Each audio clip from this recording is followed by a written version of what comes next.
Okay, so we've just spent about 25 minutes taking a look at a persuasive essay, comparing it to what we know about structure on our personal opinion essays, and using our checklist in order to see how a persuasive essay is going to be different.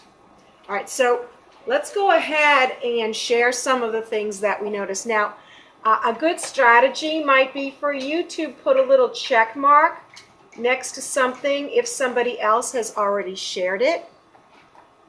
That way you know someone has shared that information. And if somebody shares information that's new that you don't have, then you can add it to your Venn diagram. Okay, so let's, Alexander, could you share something that you noticed? You and, who did you work with? Oliver. You and Oliver noticed? It can be either similar or different. In our personal opinion essay, it asks to engage the reader, and in a persuasive essay, it tells to engage the reader. Okay, but both essays engage the reader at the beginning, right? So I would say that that goes in the middle because it's something that they have in common. They engage the reader. Now, you can engage the reader in many different ways. All right, give me another one, Aiden. In the personal opinion essay, like the one with checks, you already know what you're going to write, but in the persuasive essay, you usually do some research. Okay, so what we noticed about personal essay, the evidence in your body paragraphs is personal knowledge.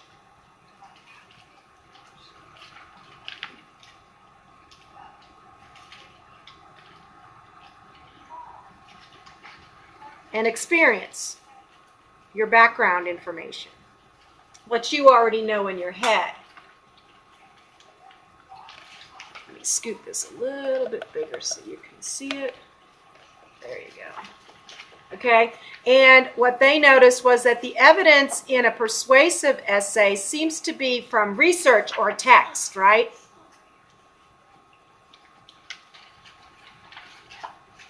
So if you were going to write an essay to persuade somebody that your historical figure from the biography fair was the most important person to impact Florida history, you could use some of the research that you gathered.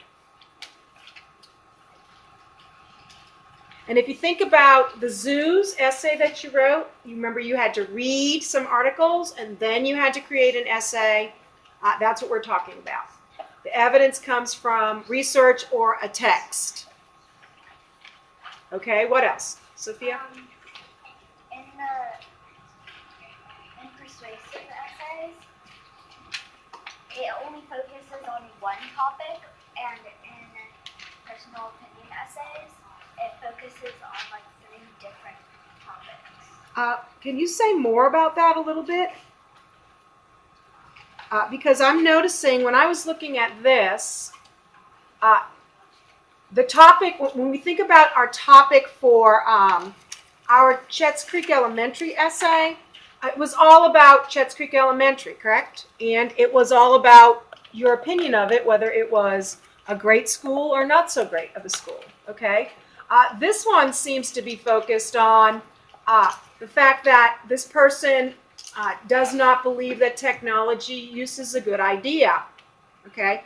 And when you look at the body paragraphs, it still says the main ideas are still 3 different things. Using technology all the time keeps you from developing your talents. Using technology all the time keeps you from doing well in school. Using technology all the time keeps you from having quality time with your family. Okay? So we could put that in the similar, and we could say you're having one thesis statement, and this is the abbreviation for statement, 1 thesis statement, 3 main ideas.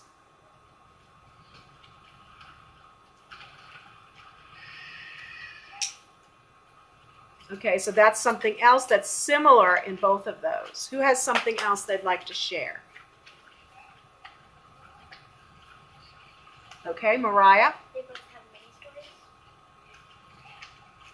Okay, so can you give me a mini story from the persuasive essay technology use?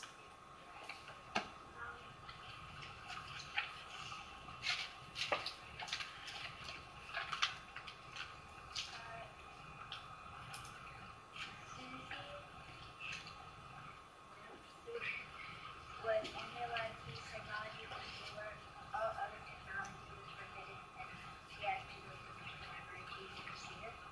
Okay, so which one is that? Which paragraph is that? Paragraph. Okay.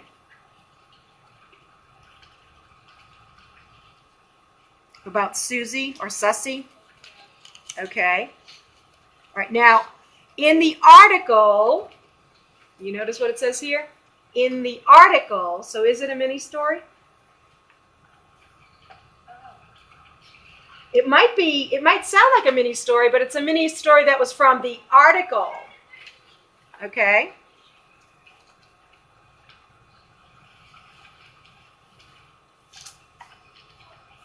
Okay, but if you move down a little bit further in that same paragraph, what do you notice? What do you notice? Okay, so first, the person presents text-based evidence, and then the person presents another example, and this time it's a personal mini story. Okay, so what you can notice, if you wanted to put something on your Venn diagram, I would put after with an underline. So after text evidence is presented, the author uses a mini story. And what we noticed in our persuasive essays was that mini stories were used for evidence.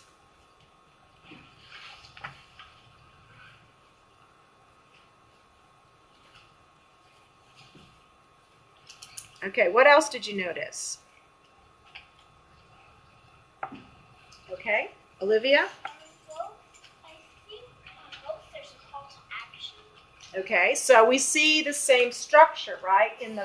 Is the conclusion, would you say the whole conclusion is the same? Could you say that? The conclusion of this persuasive essays, do they follow the same structure as a personal opinion essay? Yes. So the conclusion, what about the introduction? Look at your essay, the one that you have in front of you.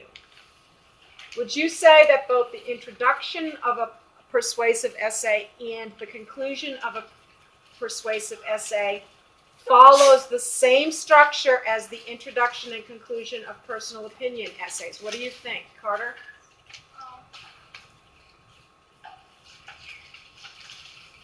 Yes. Yes, they do. Okay, so we can put that in the middle of our Venn diagram because where the two circles overlap is for where everything are similar in both. So the structure of introduction and conclusion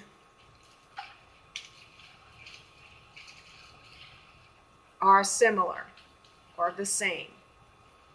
Okay, so that doesn't change at all. You still have an engagement of the reader, a preview of the three main ideas, and the introduction ends with a thesis statement. In the conclusion, you still have the thesis statement starting first with a transitional phrase like to sum up or in conclusion, something like that. Then each of the three main ideas is restated and it ends with a call to action. Okay, now when I was walking around and looking at some of the things that you were writing down, I noticed that a lot of you were putting things down about the number of sentences in the body paragraph. Okay, And I wanted to address that with you because I think that there's a little bit of a misconception.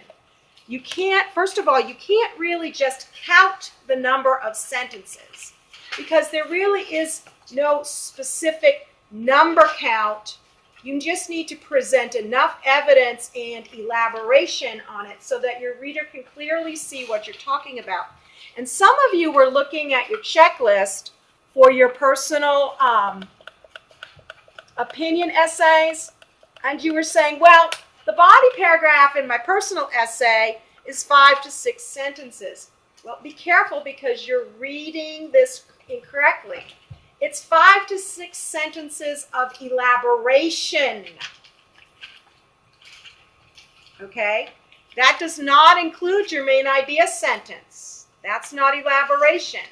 That does not include the sentence at the end of the paragraph, which is when you restate the main idea and state how it supports the thesis. So if you were really being technical about this checklist, you would say we have 6 sentences here, 7, 8.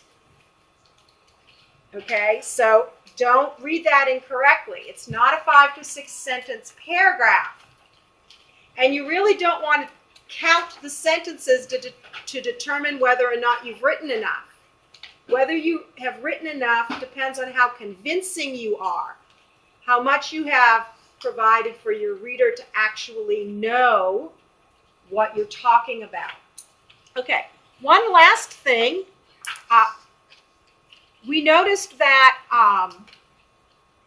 in the text, they were talking about, in the body paragraphs, they were talking about specific articles. Now, we've been doing a lot of research and reading articles, and there are two different ways that we can cite text. Okay? Citing text. C-I-T-E. And we know in persuasive essays we cite text. Who knows what one of the ways are that we cite text? If you were going to pick the actual words out of the text and include them in your writing, what would you have to do? Aiden? I mean, for the majority of site, there's an option where you can cite the text and include it. Okay, but if you were going to write it and include it in your essay, what do you have to do to those words when you actually copy them from somebody else's work? Who knows what you have to do for that? Olivia? You have to, at the end, kind of put a dash and write the person who said it. Well, you certainly have to identify where you got it, the source, but you have to do something else. You have to use quotes. You have to use quotes. So, quoting from text. What else can you do besides just quoting from text? Remember when we talked about researching on our person? If you read something, what can you do? Does anybody remember what we talked about? Brady? Well, we talked about citations already. Well, no, that's trying to group it together. You can do something called paraphrase. And when you paraphrase, that means that you put it in your own words.